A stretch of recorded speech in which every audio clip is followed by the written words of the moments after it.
It doesn't. Well, Oh, did I just run a red light? Yeah, you're totally running a red light, but that's okay. We'll forgive you because you're pretty. I couldn't see it through the tentacles. Now that's something you don't hear every day.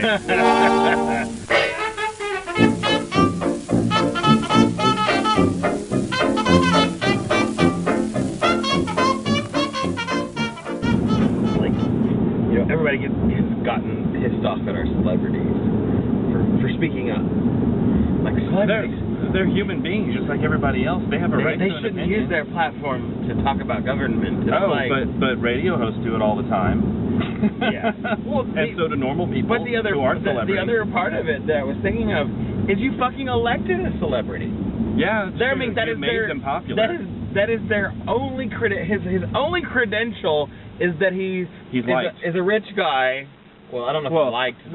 Well, no, I mean it's not necessarily. I mean, yes, they are rich. The only reason they're rich is because we pay money into their entertainment. Well, that's the reason they're rich. Well, we made them rich. Well, I'm talking about, celebrities like actors, singers, songs. But no, what I was talking about, we made them rich. Just first they're all upset, celebrities need to shut up, and I'm like, well, you elected a celebrity. I mean, I see what you mean. He already is a celebrity. I mean, that's all. I see what you mean. He didn't have any credentials. He ran a business. Oh wow, I totally buy that argument. Yeah, and then the other side of that coin is there are plenty of celebrities that support and vocally support him, and I'm like, and so do they have to shut up too?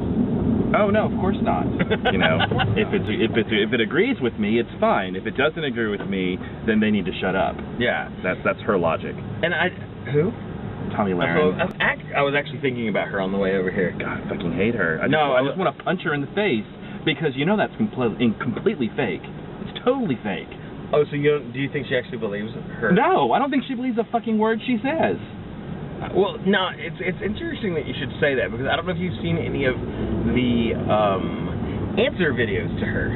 Oh yeah, where they'll dissect what she has to say, I totally have. And then they'll use some of her old footage to contradict her. Right, because she is not. That is an image that is crafted by that home.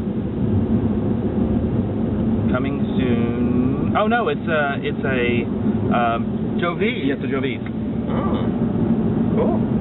That's HEB. Yeah, that's what I was saying. That's like the HEB version of Sam's. No, it's more like the HEB version of. But anyway, so back to Miss Tommy. I was listening. I was watching some of the stuff, and I'm like, but here was kind of what I was thinking about. I'm like, why do women, if they're being like that type of angry person, or not, I don't want to say angry person because she is an angry person, or she behaves as she appears as an angry person. I don't think it's real. But why can't you bring your point of view across any reasonable sound?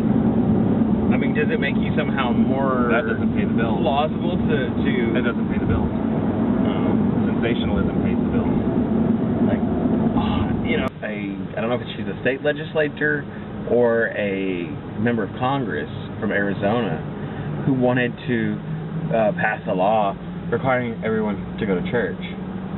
She's like, that would strengthen the family. And but also for it breaches separation of church and state. You can't have a law forcing people to worship. Yeah, but I just thought it was so crazy. So you're gonna make everyone go to church, and that's gonna strengthen them somehow by forcing them to do something they don't want to do. Well, I've seen kids that I wasn't going to church unwillingly when I was growing up. I wasn't either. I went willingly. I actually played music in the church. I enjoyed going to church. I didn't know you. Does that surprise you? Yeah, wow! I just learned something completely new. That was junior high and most of high school. Yeah. Like, who were you going with? My parents. Oh, really? Yeah.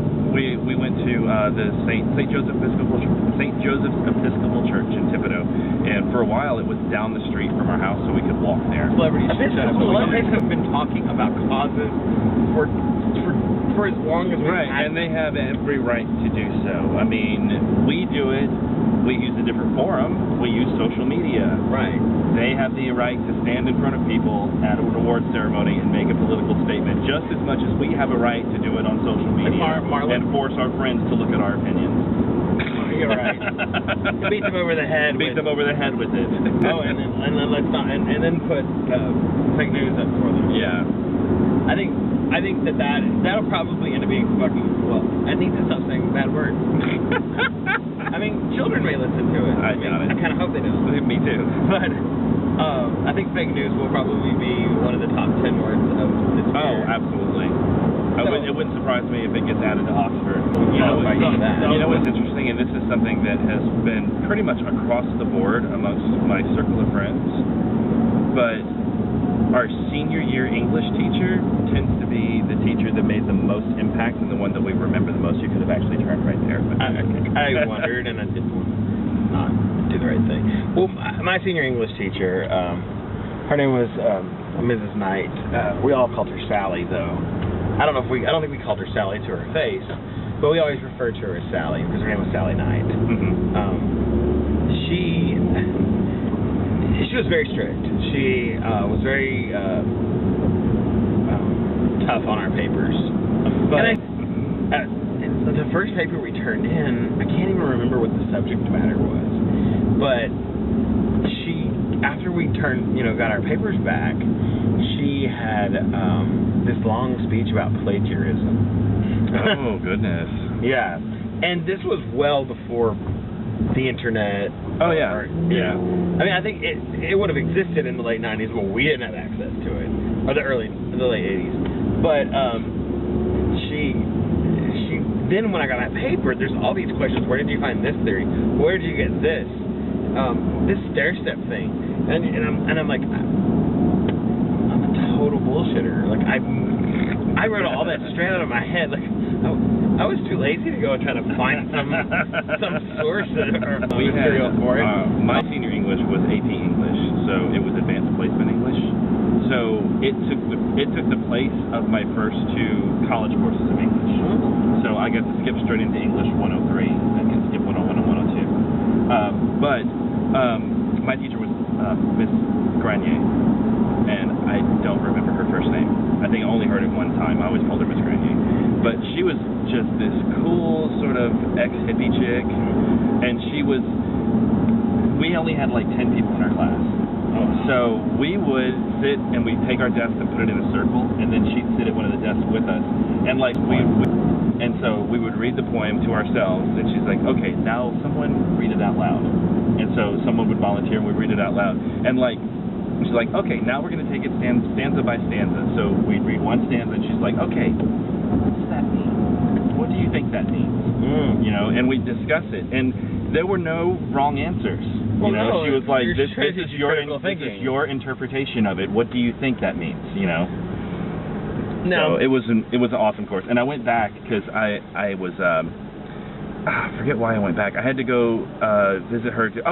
She wrote a letter of recommendation for me for a scholarship, and I was going to go pick it up. And so she said, well, my off period is right after lunch, so just come by at like noon, and I'll be in my classroom. So I was like, okay, cool. So I got out of class and everything, and I went over to the high school, and I walked in and checked in at the office. They gave me the little thing that I could walk around with, and walked over to her classroom and knocked on the door. She was like, come inside, and she gave me a big hug, and she's like, I'm so happy to see you. My students are so stupid this year.